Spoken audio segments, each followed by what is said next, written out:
Oke guys, welcome back to Crypto Indonesia bersama gue Toshi, di mana kita akan membahas segala sesuatu yang berhubungan dengan cryptocurrencies dan blockchain.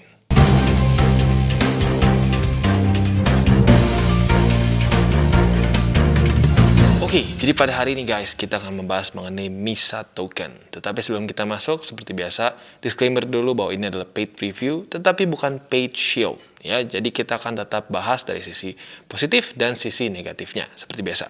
Ya, dan MISA token ini cukup menarik karena ya biasa di Indonesia cukup banyak token-token yang berkeliaran yang ya literally jadi pamendam saja.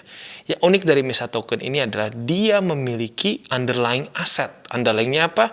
Tanah sebesar 11,5 hektar dan juga bukan cuma tanah saja, tetapi itu adalah perkebunan cassava atau ketela. Ya, tanpa lama-lama lagi langsung kita masuk ke videonya.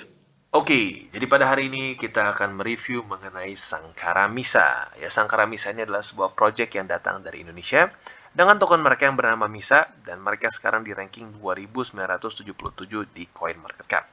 Dan kalau kita lihat, mereka berada di Binance Smart Chain, ya. Dan total market cap dia mencapai 56,6 juta US dollars. Ini masuknya dari small menuju ke medium cap, ya.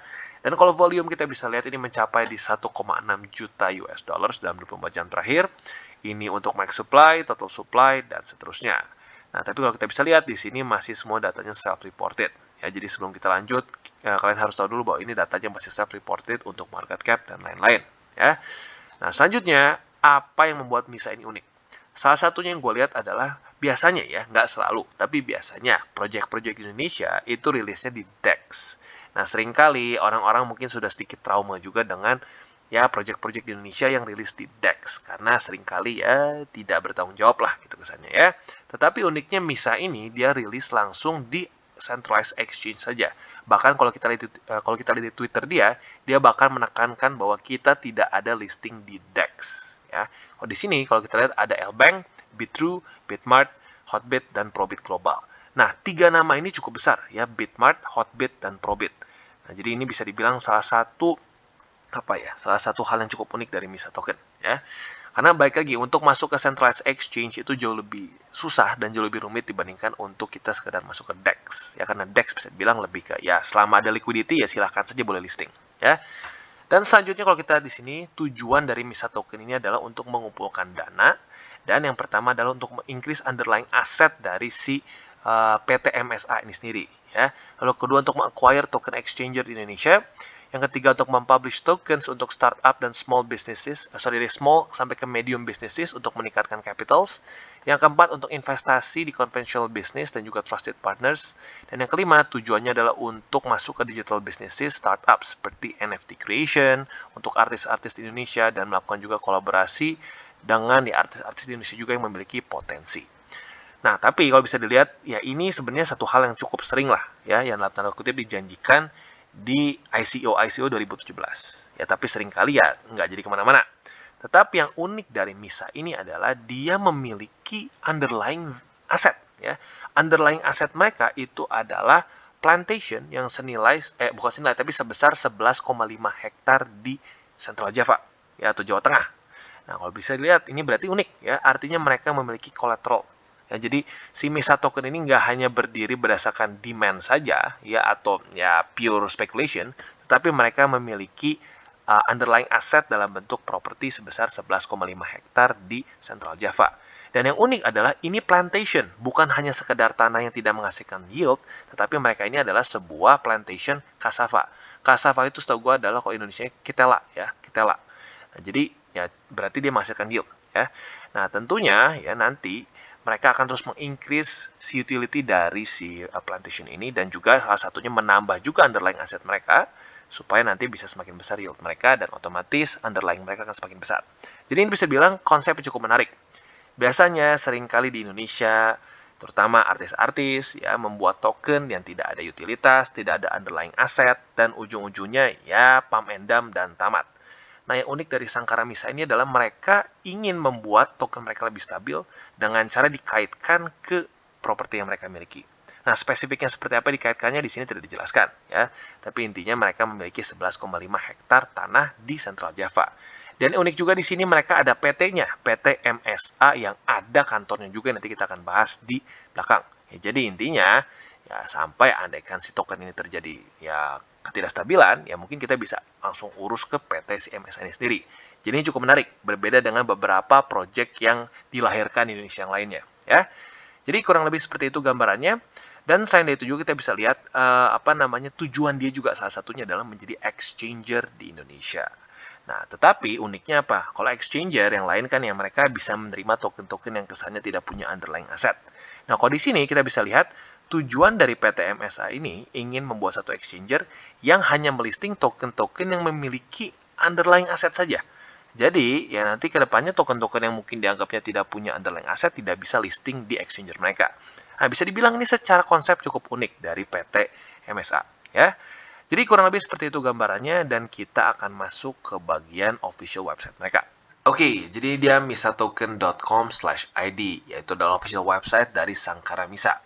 Nah, lagi-lagi yang ditekankan adalah token pertama di Indonesia yang memiliki underlying fixed asset dan juga pembuatan NFT untuk para pekerja seni. Nah, jadi fixed assetnya seperti yang sudah kita bahas tadi di depan ya, yaitu adalah tanah sebesar 11,5 hektar di Jawa Tengah. Dan sebenarnya bukan cuma tanah saja ya, itu sebenarnya adalah satu tanah yang memberikan yield karena bentuknya adalah plantation atau perkebunan cassava. Cassava itu kitela ya kalau Indonesia yang setahu gua. Nah, jadi kurang lebih seperti itu. Nah, untuk main page-nya kurang lebih pembahasannya sama seperti yang kita sudah bahas tadi di CMC. Nah, untuk lebih detailnya kita akan masuk ke bagian About Us. Dan ternyata kita bisa lihat bahwa MSA ini adalah perusahaan yang didirikan di Jakarta pada tanggal 27 September 2021. Nah, inisiasinya mulai sejak 2017. Nah, MSA akan menjadi perusahaan pemilik token digital. Nah, token digitalnya tentunya adalah MISA Token. Sekaligus juga menjadi perusahaan yang menawarkan jasanya bagi para aneka usaha yang ingin melakukan tokenisasi. Nah, sesuai dengan yang tadi kita bahas di CMC, yang tokenisasinya itu harus yang sudah memiliki underlying aset gitu. Jadi nggak boleh sembarangan cuma bikin token saja. Karena jujur, di 2017 terjadi satu fenomena yang disebut ICO boom, di mana banyak sekali ICO dari ya project-project di Indonesia yang ujung-ujungnya nggak kemana-mana karena ya tidak ada underlying asetnya juga. Jadi ya ujung-ujungnya hanya pump and dump saja. Ya, dengan membuat tokenisasinya harus menggunakan underlying aset, tentunya nggak semua orang bisa ikutan di ekosistem MISA token ini. Ya, and that's good, jadi filter. Ya. Dan selanjutnya, MSA memastikan bahwa aset kripto yang dibuat dan dimiliki oleh MSA sendiri memiliki nilai dasar yang pantas dan aman untuk orang-orang yang membelinya. Nah, lagi-lagi ini ngomongin soal underlying aset. Ya. Nah, hal ini menjadikan MSA menciptakan token bernama Sangkara Misa yang berbasis pada kepemilikan aset tetap sebagai underlying-nya. Nah, dengan adanya dasar underlying ini juga menjadikan aset kripto ini tidak bergerak bebas tanpa dasar dan hanya berdasarkan rumor. Nah, token Sangkara Misa juga bergerak berdasarkan fundamental perusahaannya. Nah, ini satu hal yang ingin gue bahas ya. Kata-kata ini, ya, token Sangkara Misa juga bergerak berdasarkan fundamental perusahaannya. Nah, ini bisa menjadi geser ke ranah sekuritas. Ya, di mana kita tahu salah satu contoh yang paling kita tahu semua dalam dunia cryptocurrency adalah XRP. Nah, buat kalian yang nggak tahu, XRP ini memiliki legal problem bersama SEC selama 2 tahun. Ya, mereka legal battle-nya sudah cukup lama. Dan tentunya menguras tenaga, uang, dan ya semua. Ya, di mana XRP ini dituduh sebagai sekuritas ilegal. Nah, kalau kita lihat di situ, ya, XRP ini sebenarnya bukan karena dia mutlak loh. Ya, kalau kita lihat yang sering kena sekuritas ilegal adalah mereka mengumpulkan dana, ya, mengumpulkan dana lalu mereka sebagai satu entitas atau perusahaan ini bisa mengatur dananya ini seenak seenak mereka gitu kesannya ya, tanpa harus ada persetujuan.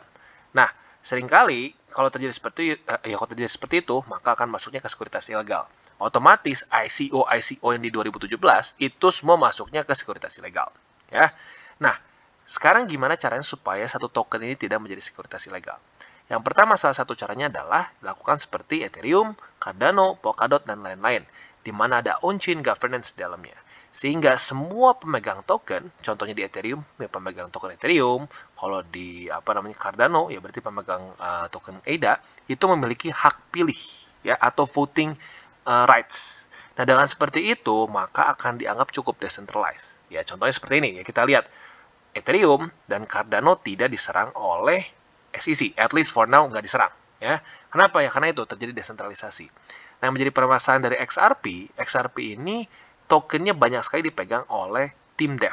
Ya, dan di waktu bersamaan dianggapnya menjadi mereka ini bisa melakukan keputusan dan langsung disetujui sendiri karena mereka yang memiliki token terbanyak gitu. Nah, jadi salah satu saran yang gue bisa berikan untuk Sankara Misa ini adalah buat on-chain governance atau semacam DAO, di mana ya para pemegang token Misa ini bisa voting. Jadi nanti kedepannya akan seperti Ethereum dan Cardano. Untuk Ethereum contohnya mereka ada EIP.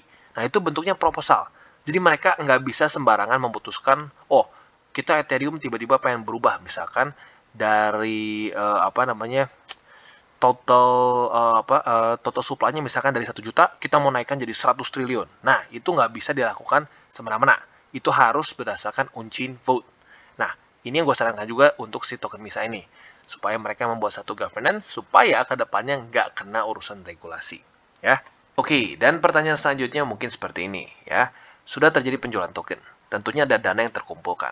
Nah, dana yang sudah terkumpulkan akan digunakan untuk melakukan pengembangan apa? Nah, kalau kita lihat di sini, yang pertama untuk modernisasi perkebunan dan menambah luas lahan tanam.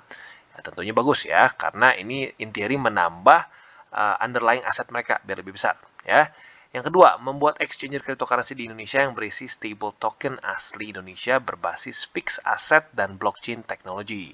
Nah, ini stable token tuh, nah ini gue rada bingung nih, antara dia mau bikin stable coin atau token-token yang stabil seperti yang mereka bilang ada underlying asset. Ya, kemungkinan yang kedua ya seperti yang tadi mereka pernah bahas di depan.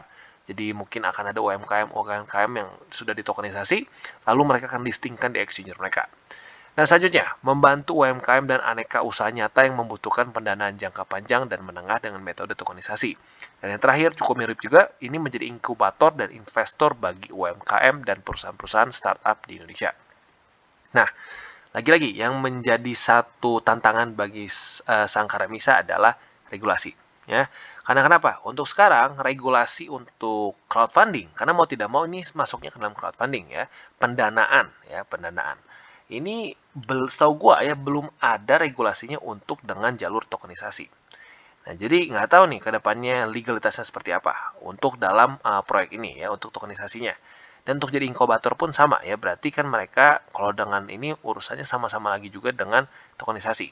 Nah, baik lagi, untuk sekarang di Indonesia ini dihitungnya hanya sebagai aset ya, aset digital. Bukan untuk satu cara untuk crowdfunding. Untuk crowdfunding kita ada legalities yang lain caranya ya.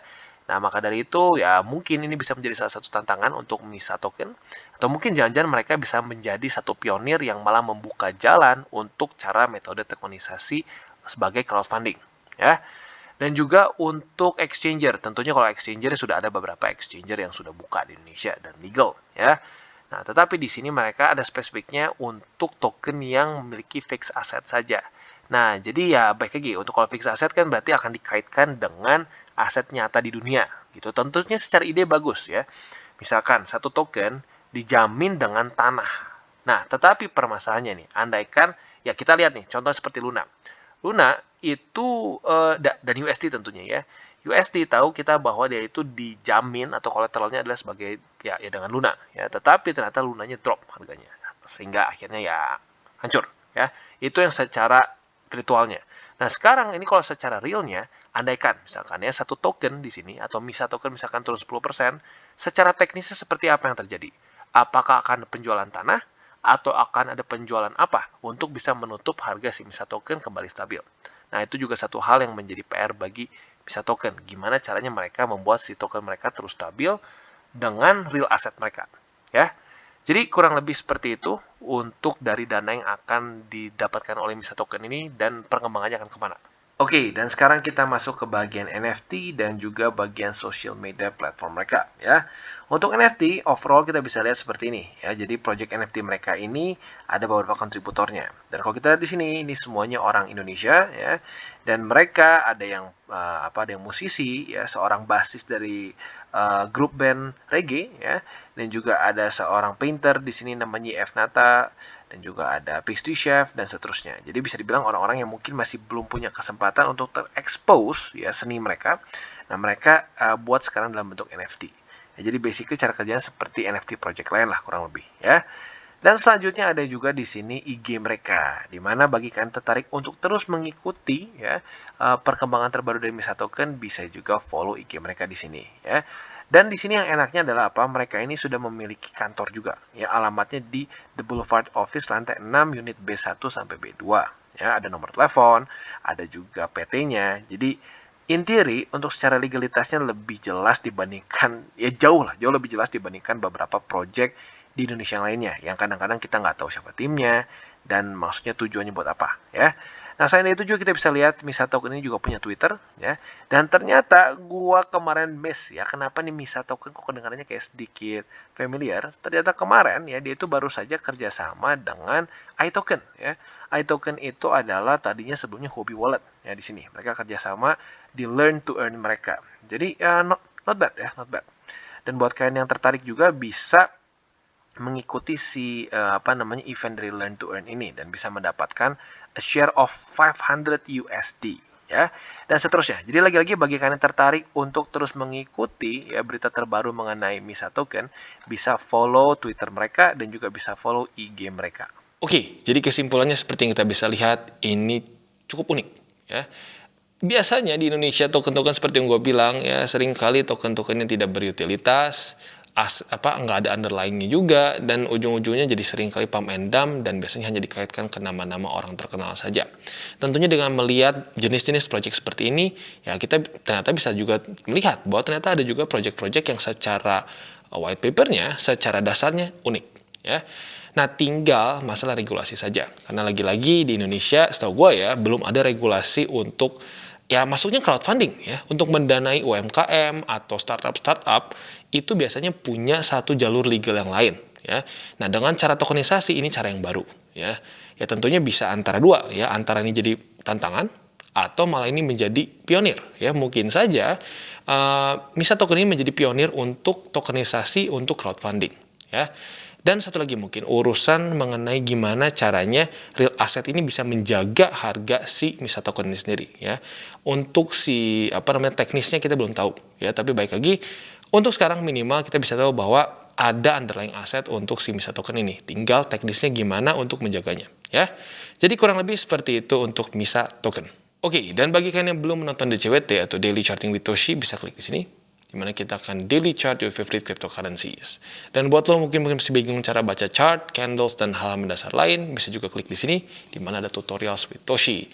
Dan buat lo yang mungkin masih belum punya akun di Bybit, di Huobi, di mana lagi ya, di toko kripto, di Maxi, dan lain-lain, juga bisa cek link referral kita di bawah.